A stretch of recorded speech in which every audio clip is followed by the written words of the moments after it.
देख रहे हैं नेटवर्क 33 राजकुमार के साथ।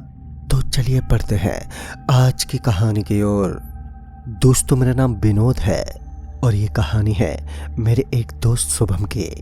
शुभम मेरे साथ ही कॉलेज में पढ़ा करता था, जो पूरी तरह से नास्तिक था।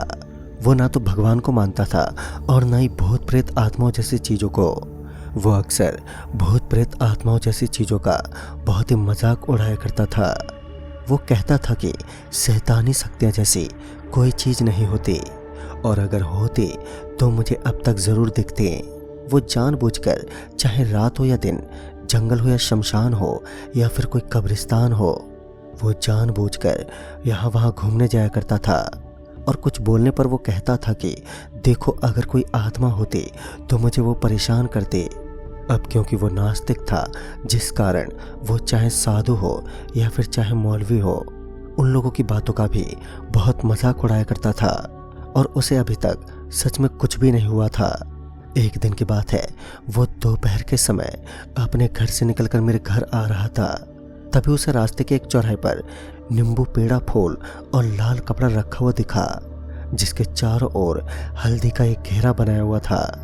और वो सोच में पड़ गया कि दोपहर में यहाँ पर यह सब सामान किसने चढ़ाया है, क्योंकि वो नास्तिक था, जिस वजह से उसे ये बात समझ में नहीं आई कि इन सारी चीज़ों से छेड़खानी करना उसे महंगा पड़ सकता है। वो मस्ती के मूड में था और फिर वो अपनी बाइक से नीचे उतरकर हल्दी से बने हुए घेरे के अंदर से नींबू, लाल कपड़ा और मिठाई भी उठा लिया। अपने बाइक पर बैठकर हंसते हुए मेरे घर पर आ गया। मेरे घर आकर उसने दरवाजे पर दस्तक दी। जब मैंने अपना दरवाज़ा खोला तो देखा कि शुभम के हाथों में मिठाई थी, जिसे वो खा रहा था। जो लाल कपड़ा उसने वहाँ से उठाया था, उसे हाथ पोंछकर कूड़े में फेंक दिया। मैंने जब उससे पूछा कि ये सब क्या है, तो उसने हंसते हुए मुझे सारी बात बताई। मैं तो उसकी बात सुनकर एकदम से घबरा गया और उससे कहने लगा कि भाई, ये सब चीज़ों को मेरे घर से दूर ही रखना, कब कौन सी मुसीबत आ जाए भगवान ही जाने। फिर जब वो रात को मेरे घर से निकलकर अपने घर पर पहुंचा, तो थोड़ी देर के बाद उसने मुझे कॉल करके बताया कि जैसे जैसे रात होने लगी वैसे वैसे उसका सिर भारी होने लगा है। उसने मुझे कॉल किया और रोते हुए कहने लगा, भाई यार, सिर दर्द से फटा जा रहा है, कुछ समझ ही नहीं आ रहा है, क्या करूं। जिस पर मैंने कहा, भाई दवाई ले ले, ठीक हो जाएगा। जिस पर वो दर्द भरी आवाज़ में कहने लगा, भाई तब से मैंने सारी दवाई और जड़ी बूटियाँ इस्तेमाल करके देख चुका हूँ, कुछ काम ही नहीं कर रहा है। मैं समझ गया कि हो ना हो उसी मिठाई को खाने से हुआ है वो सब। तभी मैंने उससे कहा, घर से बाहर निकल कर रहे, मैं आ रहा हूँ अभी। मैं तुरंत ही अपनी बाइक को लेकर उसके यहाँ पर पहुँच गया। वो दर्द के मारे कराह रहा था। मुझे देखते ही वो कहने लगा कि भाई कुछ कर, नहीं तो मैं मर जाऊँगा। मैंने तुरंत ही उससे पूछा, घर पर बताया था ना कि सुबह तूने वो मिठाई खाई थी? जिस पर उसने ना में सिर हिलाया। मैं समझ गया कि अब इसे कोई मंत्र तंत्र वाला ही इसे बचा सकता है। मैं तुरंत उसे एक अघोरी के पास ले गया। वो अघोरी मुर्दा घर के पास ही रहते थे। उस अघोरी ने उसे देखा और उस अघोरी की समझ में सारी बातें आ गईं। उसने कहा कि इन्होंने चौराहे पर पड़े सामान को उठा लिया था, यह उसी का नतीजा है। तभी मैंने उस अघोरी से पूछा, ये कैसे हो सकता है? फिर जिस पर अघोरी ने बताया कि 4 रास्ते पर किसी आदमी ने किसी को झाड़ फूंक कर उसकी आत्मा को आज़ाद किया था। जैसे वो सारा सामान चढ़ाकर पीछे लौटा, वैसे ये वहां पहुंचकर सारा सामान उठाकर खा लिया होगा। तभी आत्मा इसे परेशान कर रही है।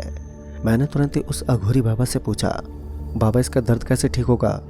जिस पर उसने मुझे कुछ सामान लाने को कहा। मैं तुरंत ही उन सामान को खरीदकर अघोरी बाबा के पास पहुंचा। तभी उस बाबा ने उन चीज़ों के इस्तेमाल से एक लॉकेट बनाया। शुभम को वो लॉकेट पहनने को दिया और कहा कि ध्यान रहे, चाहे कुछ भी हो जाए, इस लॉकेट को अपने गले से उतारना मत, वरना फिर वो बाबा कुछ नहीं कर पाएगा। बाबा कहने लगे कि अगले 3 दिनों तक लगातार रोज रात को तुम्हें आना पड़ेगा, और हाँ, इन सामानों को लाना मत भूलना। फिर मैंने कहा कि बाबा, इसके सिर का दर्द का क्या हुआ? जिस पर उस अघोरी बाबा ने बताया कि चिंता मत करो, ये दर्द तुम्हारे घर पहुंचने से पहले ही खत्म हो जाएगा। बाबा की बात सुनकर हम दोनों वहां से अपने घर के लिए निकल पड़े। रास्ते में अभी भी शुभम को दर्द हो रहा था और वो दर्द से कराहते हुए मुझसे कहने लगा, भाई ये सब बाबा वगैरह से कुछ नहीं होगा, ये सब ढोंगी है, और हाँ मैं कल नहीं आने वाला।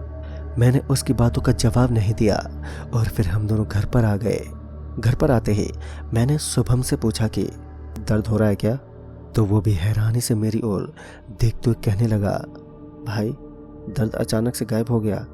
तभी वो उस रात जाकर आराम से सो गया। पर रात को किसी ने शुभम के गले से उस ताबीज को निकालने की कोशिश की थी।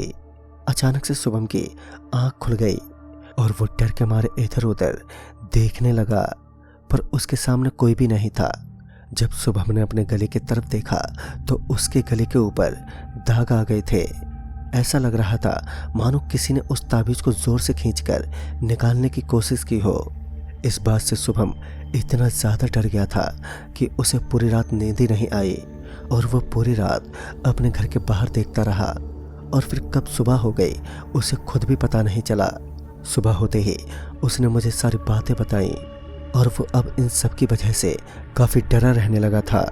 अब हम दोनों रात होने का इंतज़ार करने लगे ताकि वापस से उस अघोरी बाबा के पास जा सकें। फिर रात हुई और हम दोनों उस अघोरी बाबा के पास गए। हमें देखते ही उस अघोरी ने पूछा, सामान लाए हो? मैंने तुरंत ही अपने सिर को हाँ में हिलाया और उन्हें मैंने सामान से भरी पोटली दे दी। इससे पहले कि हम कुछ पूछ पाते कि अघोरी बाबा ने कहा, मैं जानता हूँ कि कल रात उस आत्मा ने तुम्हारे गले से इस ताबीज़ को निकालने की कोशिश की थी, लेकिन होशियार रहना, चाहे कुछ भी हो जाए, इस ताबीज़ को खुद से दूर किसी भी कीमत पर होने मत देना। इतना बोलते ही उन्होंने कुछ मंत्र पढ़े और हमसे वापस कल आने को कहा। हम दोनों वापस अपने घर की तरफ आने लगे। रास्ते में शुभम अभी भी काफ़ी डरा हुआ था। आज वो मेरे साथ मेरे घर में सोने की जिद करने लगा। वो कहने लगा, भाई कल उसने मेरे रूम से इस ताबीज़ को हासिल करने की कोशिश की थी, क्या मैं आज तेरे घर पर सो सकता हूँ? यार मुझे बहुत डर लग रहा है भाई। मैं मान गया और फिर वो मेरे घर पर मेरे ही रूम में लेट गया। उसके चेहरे से डर साफ झलक रहा था और फिर कब हमें नींद आ गई हमें पता ही नहीं चला। जब सुबह मेरी नींद खुली तो वही हुआ जिसका हमें डर था। शुभम के गले से वो लॉकेट गायब थे और शुभम को पता तक नहीं चला कि लॉकेट अब उसके पास है ही नहीं। जब मैंने उसे ये बात बताई तो वो डर के मारे सहम गया। उसने तुरंत ही बाइक को निकाला और उस अघोरी बाबा की तरफ जाने लगा। मैं भी उसके पीछे पीछे वहां पर पहुंचा जहां पर उस अघोरी बाबा ने कहा, यह अनर्थ नहीं होना चाहिए था, अब मैं कुछ नहीं कर सकता। अब तक शुभम के सर में वापस दर्द होना शुरू हो गया था। फिर वो उस जगह से भागकर डॉक्टर के पास गया और अब तक उसकी हालत काफ़ी बिगड़ चुकी थी। डॉक्टर ने उसके सिर को स्कैन किया पर उन्हें कुछ भी समझ नहीं आया। धीरे धीरे उसका वो दर्द उसके पूरे शरीर में फैलता गया और जब रात हुई तो वो दर्द इतना बढ़ चुका था कि वो ठीक से कुछ बोल भी नहीं पा रहा था और वो अचानक से भागकर अपने रूम के अंदर गया और दरवाजे को बंद कर दिया। उसके घर के बाहर लोगों की भीड़ जमा हो गई थी। हम सब मिलकर दरवाजे को तोड़ने की कोशिश करने लगे। जब तक हमने दरवाजे को खोला तो देखा कि अब तक शुभम ने अपने गले में फांसी लगा ली है। वो अभी हमारे सामने तड़प ही रहा था कि मैंने आगे बढ़ते हुए शुभम को उठाया और सभी लोगों ने मिलकर उस फंदे को उसके गले से बाहर निकाल दिया। पर अब तक काफ़ी देर हो चुकी थी। शुभम हमारी आंखों के सामने ही तड़प तड़प के मर गया और लोग आज भी उसकी मौत की अलग अलग कहानियां कहते हैं। कोई कहता है कि उसने खुद ही फांसी लगा ली थी, तो कोई कहता है कि उस आत्मा के चलते उसने खुद को ख़त्म कर लिया। उस दिन के बाद से एक बात तो समझ में आ गई कि चाहे आप किसी भी चीज़ को मानो या मत मानो, लेकिन इस तरह की खौफनाक वस्तुओं से हमेशा सावधान रहना चाहिए, वरना अंजाम बड़ा ही खौफनाक हो सकता है। तो दोस्तों, इस कहानी में बस इतना ही। कहानी आपको पसंद आई हो तो लाइक शेयर जरूर करें और साथ ही हमें कमेंट बॉक्स में ज़रूर बताएं। तो मैं आपका दोस्त राजकुमार जल्द ही मिलूँगा एक और नई कहानी के साथ। तब तक के लिए बाय एंड टेक केयर।